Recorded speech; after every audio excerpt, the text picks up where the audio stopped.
Overview of how to migrate email from Google Workspace using an automated batch migration. Welcome to M365 Professional. When you are ready to migrate your users' email calendars and contacts from Google Workspace to Microsoft 365, you can use the batch migration tool in the Exchange Admin Center.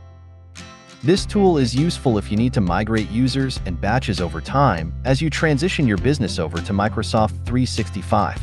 This way, you can keep your two different environments active until you are finished. As you migrate groups of user email accounts, the batch migration tool will give you details on the status of each migration, issues it encounters when the email sync is complete, and when the admin can complete the batch.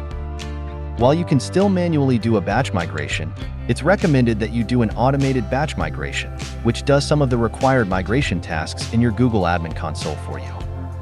If you are migrating a small number of users and plan to migrate everyone at once, migrating by exporting your emails using a PST file is also an option. For your automated batch migration, to be successful, it is important to perform several prerequisite tasks, which you can see in more detail at aka.ms/Google Migration. Rex. Setting up subdomains for email routing is an important prerequisite before you begin your batch migration.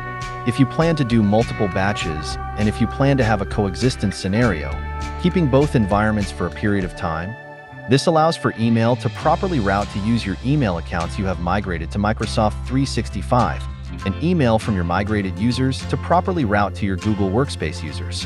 While you rein the process of transitioning your business from one environment to the other, to learn how to do an automated batch migration, ms/Google Auto Migration. Thanks for watching. Don't forget to subscribe.